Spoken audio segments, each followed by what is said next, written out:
para mukminin yang menunaikan ibadah di masjid ini kemudian membangun ya rasa untuk merasa dekat dengan Rabb-nya, dengan Allah Subhanahu wa taala. Nah, terus tadi Ustadz ada menyebutkan gitu ya, ada pada saat penobatan Sultan ini ada Raden Fata, juga ada Sunan Ngampel.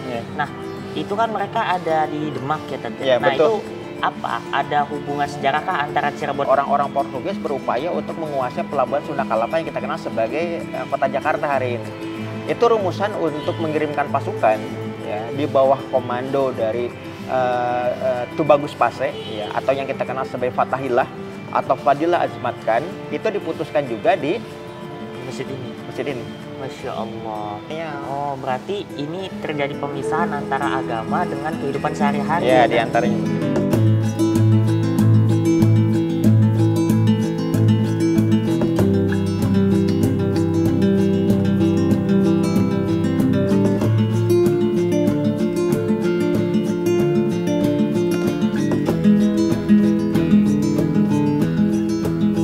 Baik, tadi kita udah keliling keraton ya, juga tadi alhamdulillah kita dapat kesempatan ketemu Sultan ya, tadi ya. Alhamdulillah tadi kita bisa diskusi juga dengan beliau.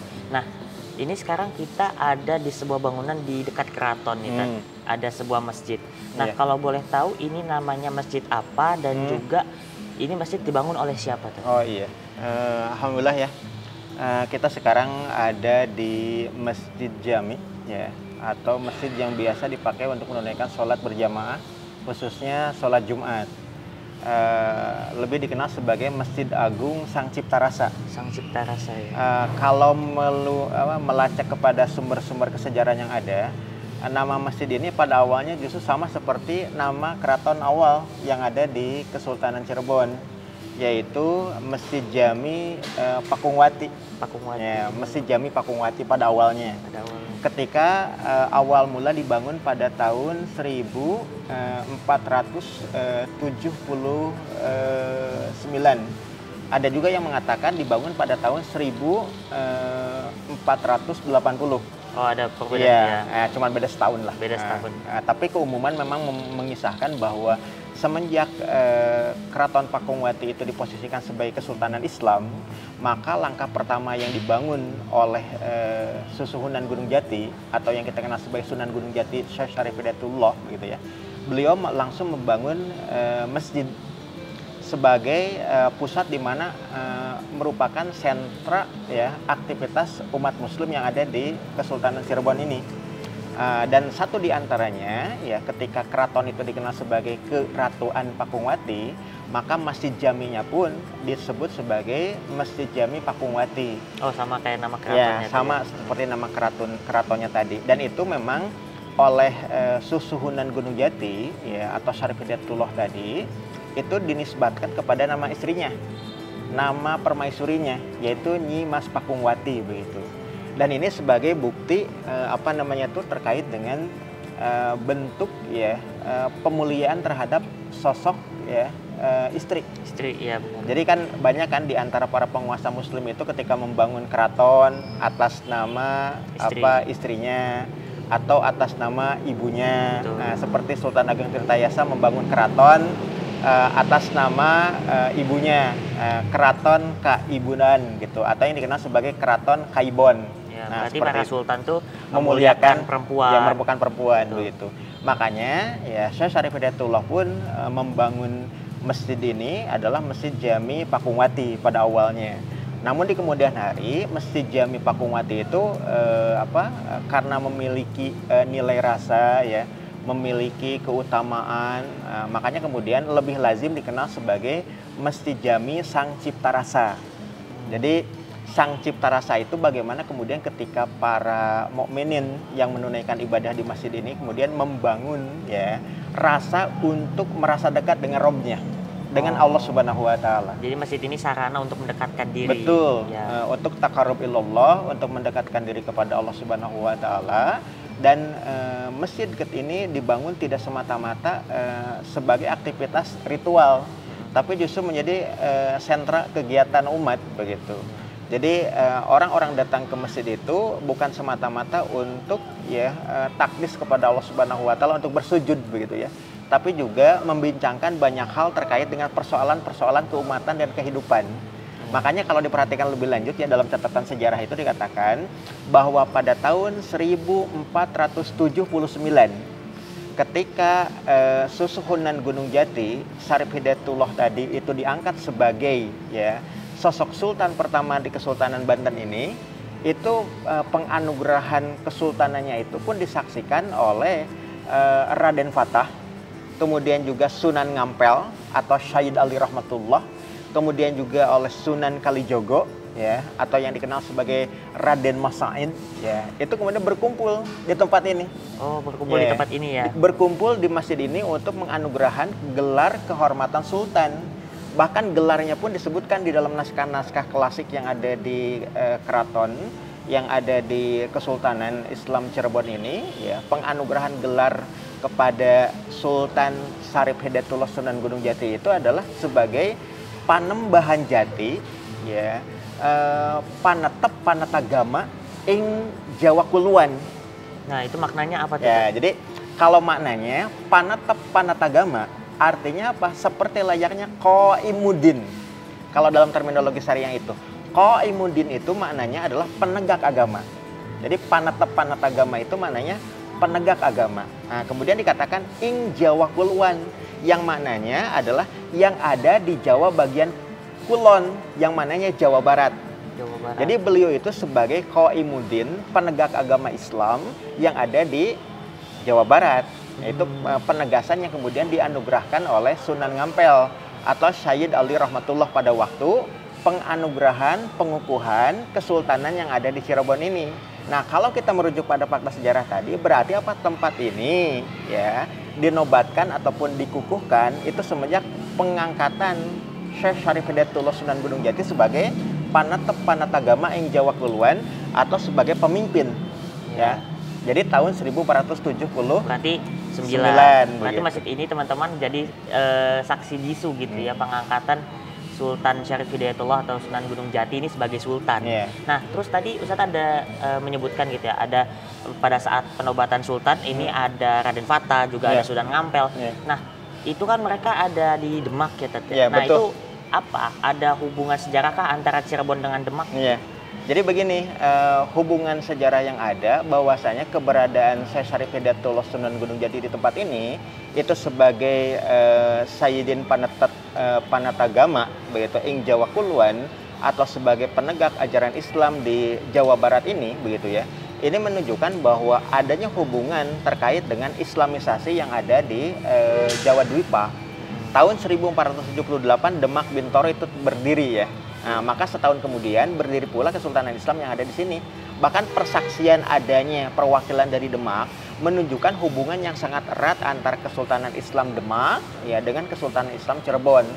Yang itu bukan hanya hubungan terkait dengan sama-sama penegak syariat, tapi adalah hubungan, bahkan hubungannya adalah hubungan keluarga. Oh, bagaimana bisa itu? Hubungan keluarga, karena apa? Karena di antara ya dua penguasa tadi itu saling menikahkan ya putri dan putranya masing-masing begitu. Itu yang kalau kita berbicara terkait dengan fakta sejarah yang ada, termasuk juga berbicara berkenaan dengan keberadaan Sang Cipta Rasa ini sebagai pusat atau sentra kegiatan atau sentra keumatan. Bahkan karena di tempat ini pula ya berbicara berkenaan dengan ya pelaksanaan berbagai ya, penegakan syariat. Di antaranya bahkan berbicara berkenaan dengan perjuangan untuk ya membebaskan Sunda Kalapa dari kuasa Portugis kan. Ya, dari kuasa ketika orang-orang Portugis berupaya untuk menguasai pelabuhan Sunda Kalapa yang kita kenal sebagai kota Jakarta hari ini. Itu rumusan untuk mengirimkan pasukan ya di bawah komando dari Tubagus Pase ya, atau yang kita kenal sebagai Fatahillah atau Fadilah Azmatkan, itu diputuskan juga di masjid ini. Masya Allah. Dan wah, luar biasa masjid ini. Dan ini kalau kita berbicara berkenaan dengan sosok Sultan Syekh Syarif Hidayatullah Sunan Gunung Jati ini, itu beliau begitu ya memposisikan ya sebagai pemimpin Muslim dengan mengikuti sunnah Rasulullah, dengan mengikuti tuntunan Rasulullah SAW. Jadi ketika baginda Nabi Muhammad SAW itu berhijrah, ke kota Madinah sebagai Raisud Daulah, sebagai kepala negara, maka langkah pertama yang beliau tunaikan itu adalah dengan membangun sentra aktivitas umat, sentra kegiatan kaum muslim, yaitu apa? Masjid Nabawi. Itu pula yang dilakukan oleh Syekh Syarif Hidayatullah Sunan Gunung Jati ketika tahun 1479 menjadi seorang pemimpin, ya, atau Qaimuddin, atau panetep agama ing Jawa Kuluan tadi, itu dengan mendirikan masjid ini, yaitu Masjid Pakungwati yang disempurnakan, ya, oleh para arsitektur yang ada di kesultanan Islam. Di antaranya Syarif Hidayatullah Sunan Gunung Jati tadi itu juga meminta kesediaan Sunan Kalijogo, ya, untuk ikut terlibat dalam pembangunan, ya, Masjid Jami Pakungwati, atau yang kita lazim saat ini dikenal sebagai Masjid Jami Sang Cipta Rasa, begitu. Jadi itu yang kemudian dilibatkan oleh Sunan Gunung Jati itu setahun kemudian pada tahun 1480. Jadi penyempurnaan bagaimana kemudian pembangunannya, kemudian bagaimana arsitekturnya, bagaimana kemudian memilih, ya, kayu-kayu terbaik, ataupun kemudian lantai terbaik, begitu, ya. Itu yang kemudian bekerja sama dengan Sunan Kalijogo, yang juga termasuk juga merupakan sosok arsitektur terkemuka di era kepemimpinan Islam yang ada di Pulau Jawa. Oh, berarti masjid ini ada andilnya Sunan Kalijogo juga. Betul. Nah, Ustadz, terus abang pengen tanya lagi nih. Ini kan masjid ada di zaman penjajahan, masuk dalam zaman penjajahan. Apakah pernah gitu penjajah atau Belanda atau Jepang gitu, ini pernah menghancurkan masjid ini karena berperang dengan Kesultanan Cirebon atau gimana? Ada peristiwa besar apa di masa penjajah? Kalau di era kolonial, begitu, ya. Jadi pembangunan dari Masjid Jami Pakungwati ataupun Masjid Agung Sang Cipta Rasa ini kan dibangun pada tahun 1479 1480, begitu. Era itu justru kemudian negeri kita belum diracoki oleh kaum kolonial penjajah, begitu. Barulah kemudian pada tahun 1507 ada delegasi-delegasi para bahariawan dari kaum penjajah, di antara ketika Diogo de Sukoya, ya, dari mana, dari Portugis, itu sudah mengaruhi samudra sampai ke negeri kita. 1511 Alfonso de Albuquerque itu sudah sampai ke Malaka. 1527 orang-orang Portugis berupaya untuk datang ke Sunda Kalapa. Jadi tentu keberadaan dari Sang Cipta Rasa ini itu pada waktu awal pembangunannya itu tidak direcoki oleh pihak kolonial kaum penjajah. Namun pada periode berikutnya, ketika kolonialisme Belanda memasuki negeri kita, atau bahkan sebelumnya ada Spanyol, gitu, ya. Kemudian juga ada dari Prancis, gitu, ya. Sosok yang kemudian dikenal sebagai Herman Willem Daendels, begitu, ya. Ya, mewakili kepentingan Napoleon Bonaparte dan juga sepupunya Louis Bonaparte. Kemudian juga di masa Inggris, Thomas Stamford Raffles. Dan sampai kolonialisme kaum penjajah bala tentara Nippon dan Nihon. Apakah mereka berupaya untuk mengubah ataupun mereduksi, menghancurkan segala macam, begitu? Kalau keberanian mereka menghancurkan ataupun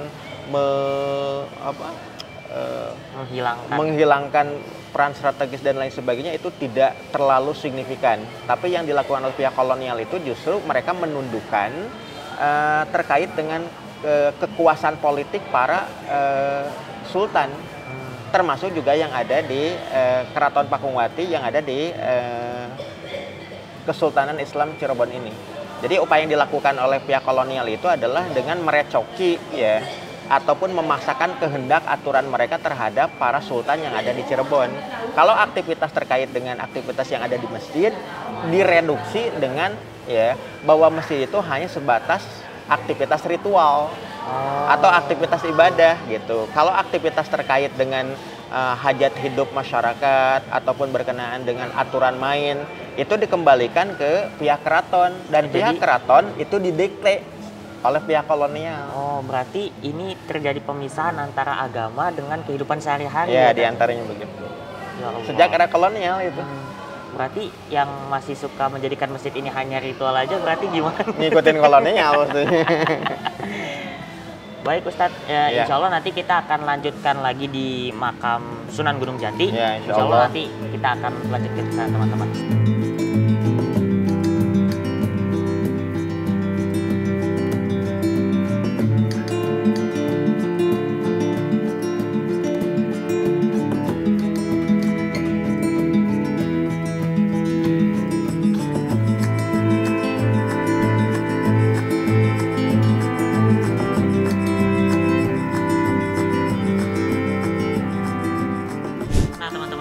Tadi kita setelah ngobrol sama Ustaz Salman tadi di depan, terus kita juga coba masuk ke dalam bangunan asli dari masjid ini. Terus tadi tuh ada hal yang unik banget teman-teman semuanya. Jadi tadi pas mau masuk masjid itu tuh pintunya rendah dan kecil. Nah, aku mau tanya sama Ustaz Salman, Ustaz itu kenapa pintunya dibuat kayak gitu? Apakah orang Jawa karena kecil-kecil atau gimana? Iya, filosofinya itu ketika dibangun oleh Sunan Kalijogo ya, atas permohonan dari Sunan Gunung Jati Syekh Syarif Hidayatullah itu, pintu dibangun sempit dan kecil itu termasuk juga pendek ya. Nah, jadi setiap hamba Allah, kita umat manusia, umat muslim ketika memasuki ke dalam masjid itu jangan bersikap angkuh. Jadi meninggalkan sikap sombong. Kenapa kita hadir di rumah Allah? Untuk apa? Menghambakan diri kepada Allah Subhanahu wa taala. Jadi ketika kita memasuki masjid, tempat hamba Allah bersujud, maka harus menanggalkan keangkuhan dunia, kesombongan dunia. Rendahkanlah diri kita di hadapan Rabb. Rendahkanlah diri kita di hadapan Allah. Itu makna filosofis. Kenapa ya itu pintu masuknya itu dibuat pendek, kecil dan juga sempit. Hari kita harus menundukkan diri. Nunduk gitu. Oh, itu ternyata teman-teman filosofinya. Jadi kebanyakan kan dari kita gitu ya masuk masjid, gagah gitu kan, angkuh gitu. Nah, tapi masjid ini menyajikan filosofi yang berbeda teman-teman semuanya. Jadi ketika kita masuk, kita merendah, kita menunduk, itu untuk meninggalkan sikap angkuh dan kesombongan kita. Nah juga Abang pernah dengar tadi ini tuh masjid yang pokoknya ya, ini dibangun tuh dalam 1 malam. Ini bener nggak Tad? Iya. Jadi pada tahun dimana Sunan Gunung Jati membangun masjidnya ini, beliau itu kemudian memerintahkan kepada 500 orang ya, ahli bangunan yang diarsiteki oleh Sunan Kalijogo itu membangun masjid ini dalam 1 malam. Ya, pemanan 1 malam itu begitu dikumandangkan azan subuh, masjid sudah bisa dipakai. Sudah dipakai untuk bersujud kepada Allah. Ya kalau kemudian bentuk fisiknya sudah mewujud jadi bentuk ya megah seperti layaknya masjid pada umumnya, mungkin itu debatable ya. Tapi sudah siap ya dipakai sebagai tempat untuk sholat ketika subuh berkumandang. Ya, maksudnya di sini ya bisa dipakai untuk sujud ya. Maksudnya kalau misalnya bentuk fisiknya itu memang membutuhkan waktu. Oke teman-teman semuanya, kita lanjut ke makam Sunan Gunung Jati. Baik, sahabat cinta Quran semuanya, tadi kita udah ada di masjid apa tadi? Sang Cipta Rasa. Sang Cipta Rasa di Keraton Kasepuhan Cirebon. Nah sekarang kita sudah ada di makam Sunan Gunung Jati atau makam Sultan Syarif Hidayatullah. Nah ini Abang mau bertanya ke Ustaz Salman nih. Ustaz, sebenarnya Syarif Hidayatullah atau Sunan Gunung Jati ini aslikah orang Indonesia ataukah orang luar yang berdakwah ke Indonesia? Iya, jadi Syekh Syarif Hidayatullah itu memiliki nasab kalau dari pihak ayah itu ke Mesir, karena beliau lahir itu di Kairo tahun 1448, dan beliau memiliki ibu Nyi Mas Rara Santang, putri dari Sri Baduga Maharaja Prabu Siliwangi. Oh, Prabu Siliwangi. Jadi dari pihak ibu orang Sunda. Ya.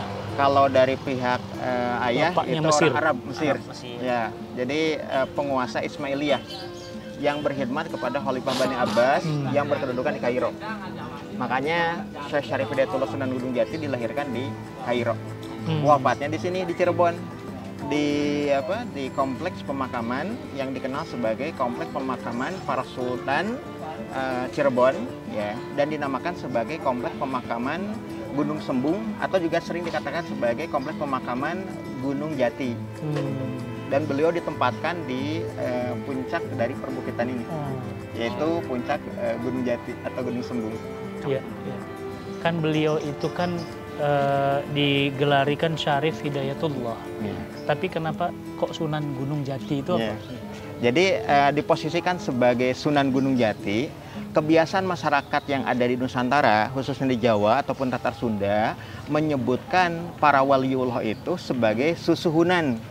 Susuhunan itu yang disuhun-suhun, yang dipunjung-punjung, yang dinaikkan di atas pundak ataupun bagian atas tubuh kita, begitu. Jadi artinya sosok susuhunan itu adalah nudisuhun, yang dipunjung-punjung ataupun yang dimuliakan karena berkah ketinggian dari ilmunya. Makanya ketika penyebutan susuhunan, sering pula kemudian disingkat menjadi sunan. Nah, sunan itu ya, itu memimpin umat, membina umat ataupun mensyiarkan Islam, dinisbatkan kepada tempat di mana mereka berdakwah. Dan Syarif Hidayatullah itu disebut sebagai susuhunan Gunung Jati atau panembahan Gunung Jati ataupun Sunan Gunung Jati karena berdakwah di lereng Gunung Jati di wilayah Cirebon ini. Sama juga seperti kalau kita berbicara terkait dengan sosok Syahid Ali Rahmatullah, ya, yang juga memiliki hubungan nasab terkait dengan keberadaan anak keturunan baginda Nabi yang berdakwah di tempat ini. Dikenal sebagai Sunan Ampel karena berdakwah di Ampel Denta, di kota pelabuhan yang ada di Surabaya. Iya. Atau Sunan Gresik. Gresik. Maulana Malik Ibrahim namanya. Karena berdakwah di wilayah Leran Gresik, dikenal Sunan sebagai Gresik. Sunan Gresik. Susuhunan Gresik dia. Begitu. Sederhananya begitu. Iya, iya. Nah, terus di usia berapa beliau wafat? Beliau itu dalam catatan sejarah disebutkan beliau itu wafat pada usia 120 tahun. Oh Allah. Usianya panjang dan berkah luar biasa. Dan beliau wafat ya kalau dihitung berdasarkan penanggalan miladiah itu ya wafat pada tanggal 19 September tahun 1568. 1868. Jadi 120 tahun usianya. Dan beliau itu dikisahkan wafat itu setelah apa? Setelah menguasai seluruh wilayah Priangan Timur.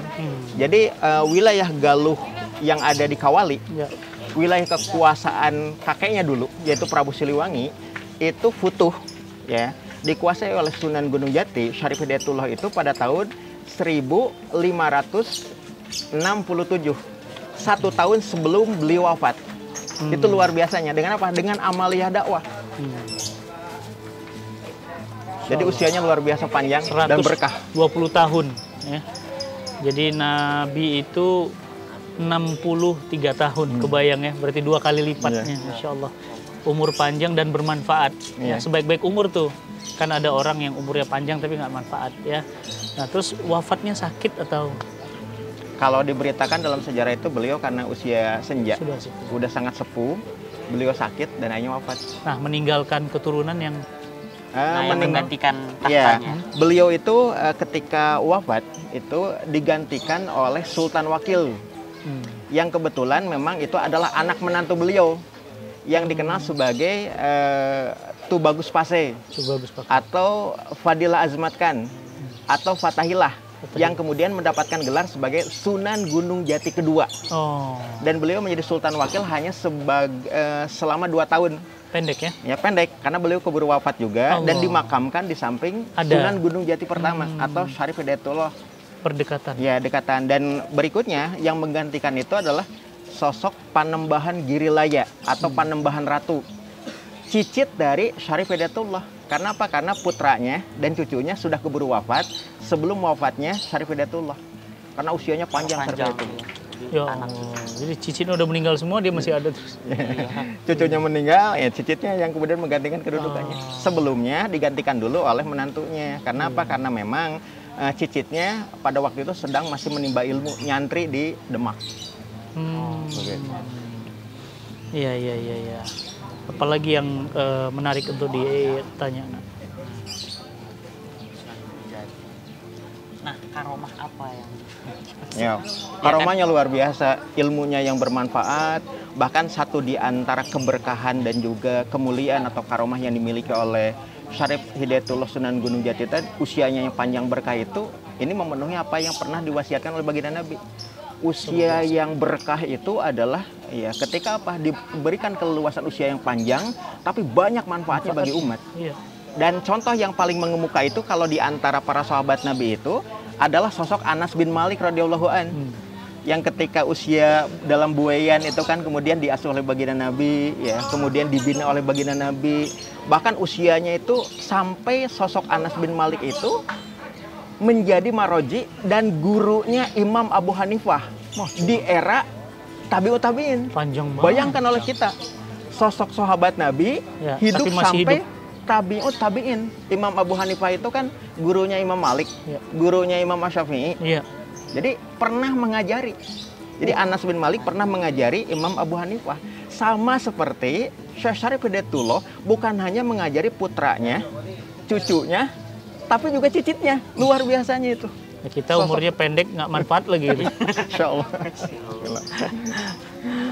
Itu usia yang berkah tuh di Luar situ. biasa. Bahkan ketika beliau itu memimpin, ya, kekuasaan itu membentang dari wilayah yang dikenal sebagai wilayah Tegal, Brebes, Cilacap, Galuh, Pakuan yang dikenal sebagai Kawali, sampai membentang ke wilayah Banten.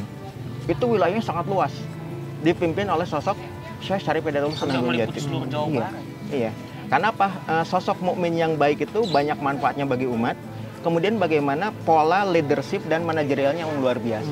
Itu ada pada diri Syekh Syarif Hidayatullah Sunan Gunung Jati. Berarti bukan cuma pandai berdakwah, tapi juga pandai mengelola Memimpin. negara. Iya. Iya, tata negaranya bagus. Paket lengkap. Masya Allah. 120 tahun ya, bisa kebayang umurnya, Masya Allah.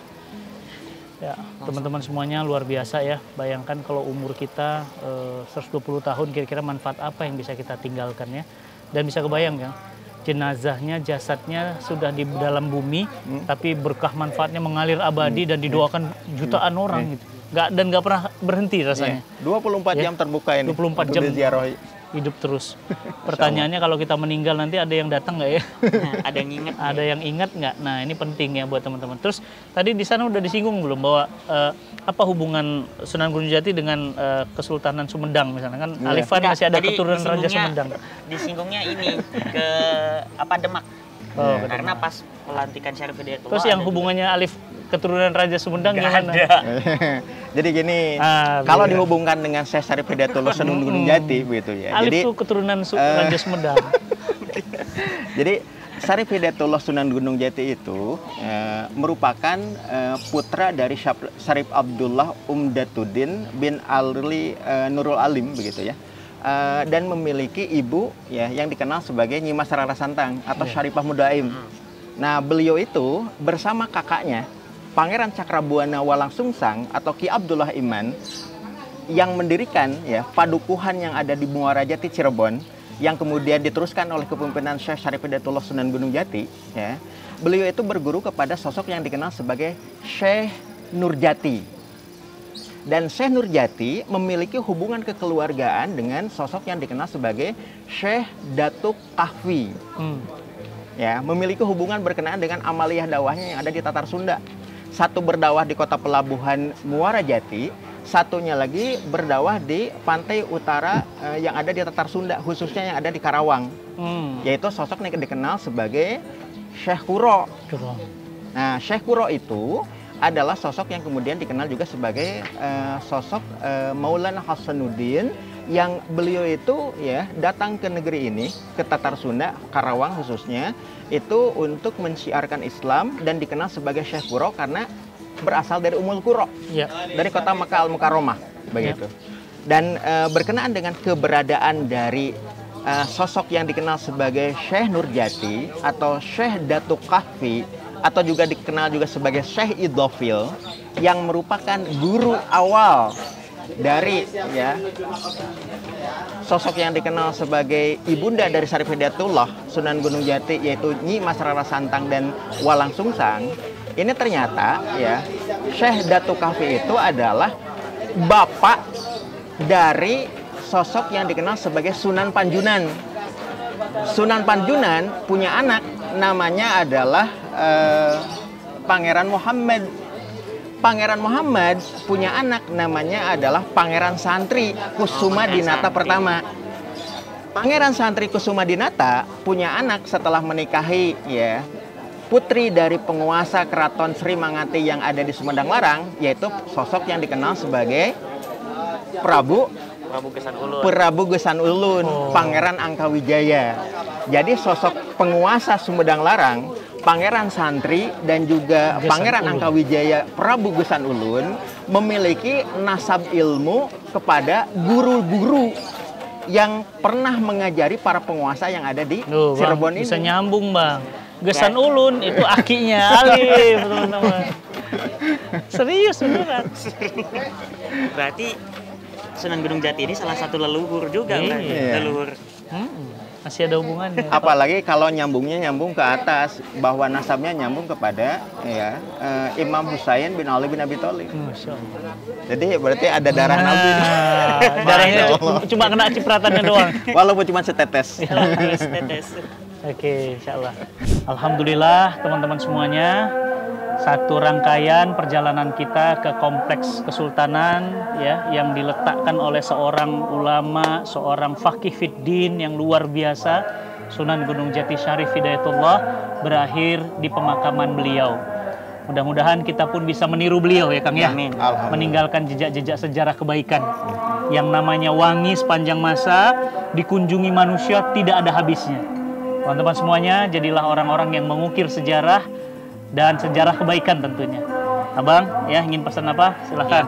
Teman-teman semuanya, marilah kita mengambil ibroh dari sejarah yang kita pelajari selama perjalanan ini, yaitu dari usia Syarif Hidayatullah yang begitu panjang, namun manfaatnya bagi umat begitu besar. Maka dari itu, ambillah bagian dari sejarah, ambillah pelajaran dari sejarah.